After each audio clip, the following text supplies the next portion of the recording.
નમસ્કાર દોસ્તો, યુટ્યુબ ચેનલમાં તમારું હાર્દિક સ્વાગત છે। તો દોસ્તો, અત્યારે હું જઈ રહ્યો છું અંબાજીમાં ભાદરવા મહિને મોટો મેળો કહેવામાં આવે છે। તો અત્યારે ખૂબ ટ્રાફિક અને ભીડ હોય છે, પણ છતાં આપણે માતાજી દર્શન કરીશું। અને અત્યારનું વાતાવરણ તમે જોઈ રહ્યા છો, ઝરમરીયો વરસાદ ચાલુ છે। તો આપણે અંબાજી પહોંચી ગયા છીએ, તમે જોઈ રહ્યા છો। અને ભક્તોની ભીડ તમે જુઓ, ક્યાંથી પણ દર્શન કરવા આવે છે ચાલીને। તો અત્યારે તમે જોઈ રહ્યા છો, ઝરમરીયો વરસાદ પણ ચાલુ છે। અને ભક્તો તમે જુઓ, ક્યાંથી પણ ચાલીને દર્શન કરવા આવે છે માતાજીએ। તો માતાજી તેમની મનની ઈચ્છા માતાજી બધી પૂરી કરે, માં જગદંબે માં।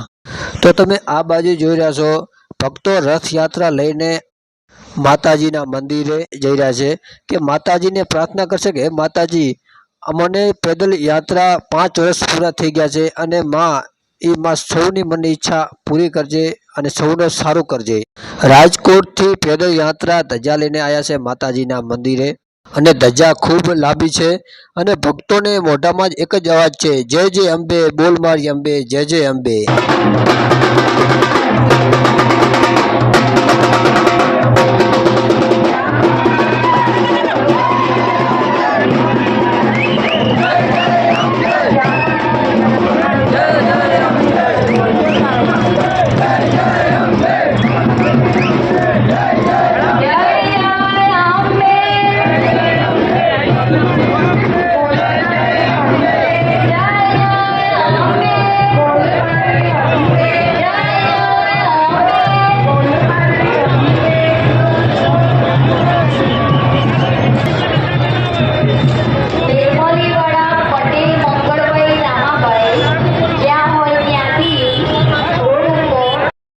અંબાજી મંદિર ગુજરાતના બનાસકાંઠા જિલ્લાના અંબાજી ગામમાં આવેલું છે। આ મંદિર એક શક્તિપીઠ છે અને માતા દુર્ગાના આરાધનાનું એક મહત્વપૂર્ણ સ્થાન મનાવવામાં આવે છે। અહીં દર વર્ષે લાખો શ્રદ્ધાળુ દર્શન કરવા આવે છે। પૌરાણિક કથાઓ અનુસાર જ્યારે સતી માતા પોતાના પિતા દક્ષ યુક્ષમાં પોતાનું અપમાન સહન ન કરી શકતા યુષકુંડમાં કૂદીને પોતાનું પ્રાણ ત્યાગ કર્યું। ત્યારબાદ ભગવાન શિવ તેનો મૃતદેહ ખંભા ઉપર ઉંચકી દીધો અને આખો બ્રહ્માંડ ભટકી પડ્યા। અને તે સમયે વિષ્ણુ ભગવાને સતી માતાજીના શરીરના સુદર્શન ચક્રથી 51 ભાગો વિભાજિત કરી દીધું। જ્યાં તેના અંગો પડ્યા ત્યાં શક્તિપીઠોના સ્થાપના થઈ। એવું મનાવવામાં આવે છે કે અંબાજી ખાતે માતાજીનું હૃદય પડ્યું હતું। મંદિરમાં મૂર્તિ કેમ નથી? આની પણ એક મોટી કથા છે કે અંબાજી મંદિરમાં કોઈ શિલા મૂર્તિ નથી। અહીં માતાજીનું શ્રી યંત્ર સ્થાપિત છે, જેને શ્રી વિશ્વ યંત્ર તરીકે ઓળખવામાં આવે છે।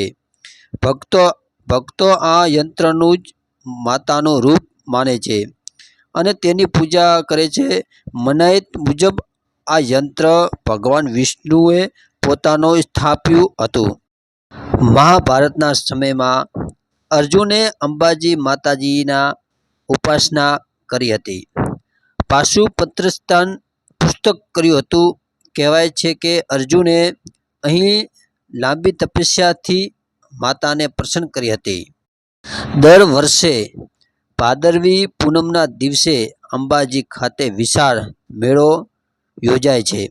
ભક્તો પગપાળા યાત્રા કરીને આવે છે, જેને પાલખી યાત્રા કહે છે।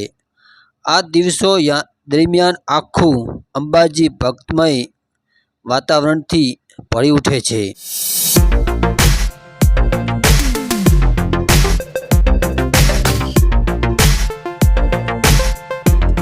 તો હવે આપણે જઈ રહ્યા છીએ ગબ્બર પર્વત। અંબાજી મંદિરથી 3 કિલોમીટર દૂર ગબ્બર પર્વત આવેલું છે। એવું મનાવવામાં આવે છે કે ગબ્બર પર્વત સતીનું હૃદય પડ્યું હતું। ગબ્બર પર્વત પર આજે પણ મંદિર છે અને ત્યાં રાત્રે દીવો પ્રગટે છે એવી મનાયત છે।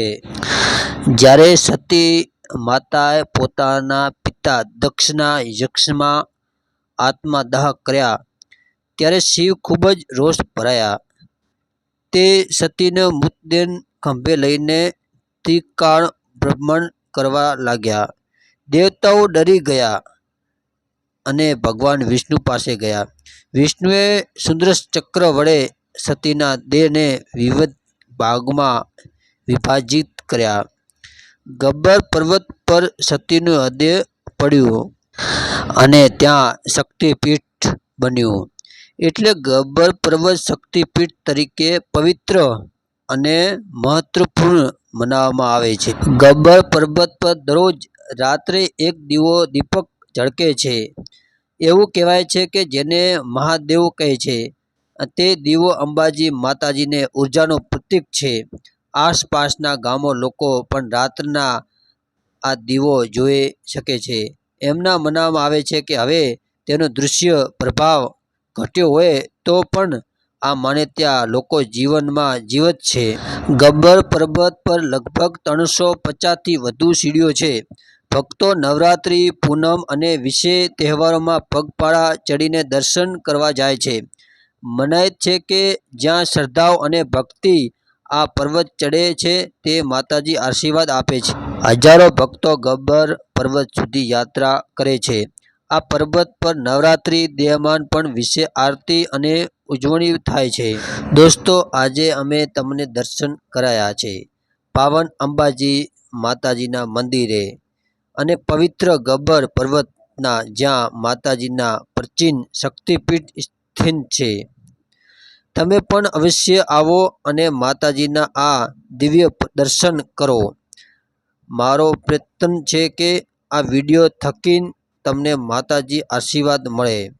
જો તમે મારી YouTube ચેનલ મારી રામ ભગત પર પહેલી વાર આવ્યા હો તો કૃપા કરીને ચેનલને સબસ્ક્રાઈબ કરતા જાઓ અને વિડીયો લાઈક અને શેર કરવાનું ભૂલતા નહીં.